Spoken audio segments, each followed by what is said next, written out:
तय किया है कि आने वाले विधानसभा चुनाव में उत्तर प्रदेश में कांग्रेस पार्टी 40% टिकट महिलाओं को देगी।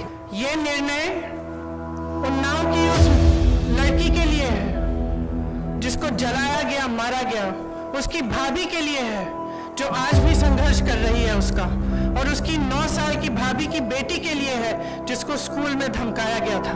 ये निर्णय हाथरस की उस माँ के लिए है जिसने मुझे गले लगाकर कहा कि उसको न्याय चाहिए, उसको न्याय नहीं मिल रहा है। आज सत्ता का नाम ये है कि आप खुलेआम पूरे पब्लिक के सामने लोगों को कुचल सकते हैं।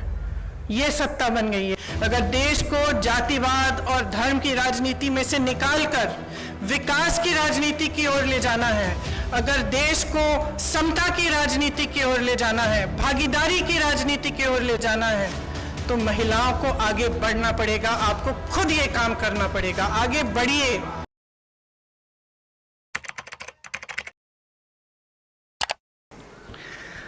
जैसे सुप्रिया जी ने कहा, आज हमारी पहली प्रतिज्ञा के बारे में बात करना चाहती हूं मैं। हमने तय किया है कि आने वाले विधानसभा चुनाव में उत्तर प्रदेश में कांग्रेस पार्टी 40% टिकट महिलाओं को देगी।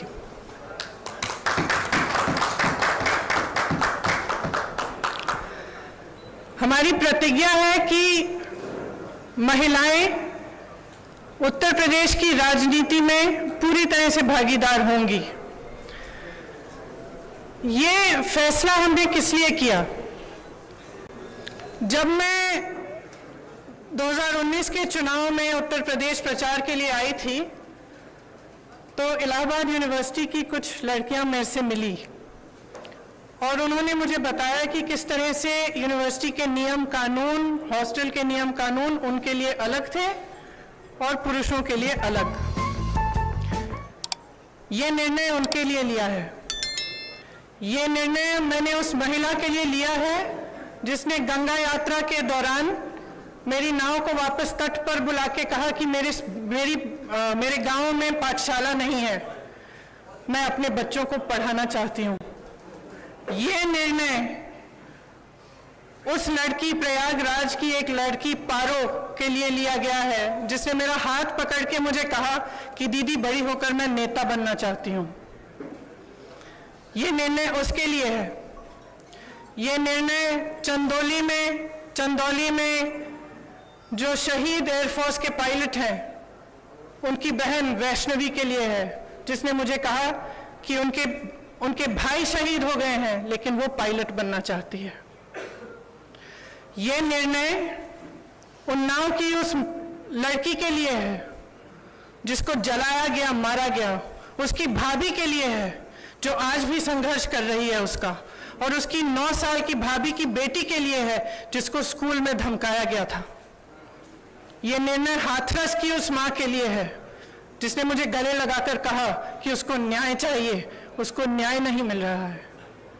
ये निर्णय रमेश कश्यप की बेटी के लिए है, उसका नाम भी वैष्णवी है, जो बड़ी होकर डॉक्टर बनना चाहती है। लखीमपुर में एक लड़की मेरे से मिली, मैंने उससे पूछा क्या बनना चाहती हो बड़ी होकर, उसने कहा प्रधानमंत्री बनना चाहती हूँ। उसके लिए है ये निर्णय।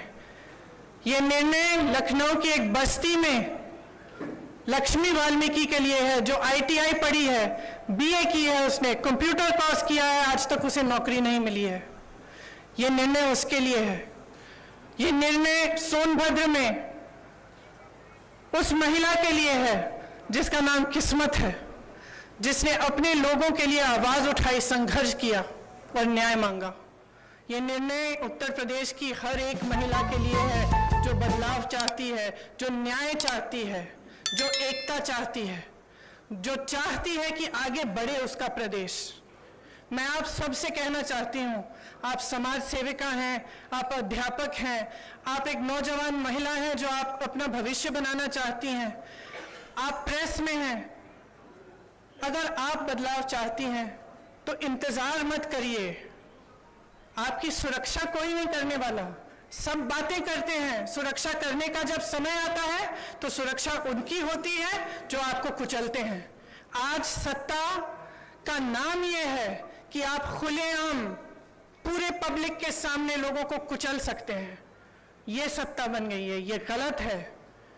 घृणा का बोलबाला है, नफरत का बोलबाला है, गलत है। इसको महिलाएं बदल सकती हैं।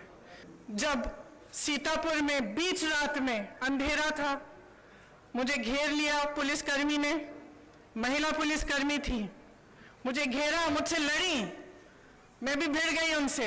उसके बाद मुझे उन्होंने जीप में बिठाया और अंधेरी रात में सिर्फ मैं, वो दोनों और 2 कांस्टेबल मुझे सीतापुर के पीएससी कंपाउंड में ले गए। एक का नाम मधु था, एक का नाम पूजा। ये निर्णय उनके लिए भी है, क्योंकि मैं समझी कि 4 बजे सुबह तक ड्यूटी पे थी। उनकी एक अफसर जिनकी पोस्टिंग सीतापुर में थी, लेकिन जिनकी बूढ़ी माँ अकेली नोएडा में रहती है। कितना संघर्ष करना होता है महिलाओं को। कौन करेगा ये संघर्ष आपके साथ अगर आप एकजुट नहीं होंगी? अगर देश को जातिवाद और धर्म की राजनीति में से निकालकर विकास की राजनीति की ओर ले जाना है, अगर देश को समता की राजनीति की ओर ले जाना है, भागीदारी की राजनीति की ओर ले जाना है, तो महिलाओं को आगे बढ़ना पड़ेगा। आपको खुद ये काम करना पड़ेगा। आगे बढ़िए।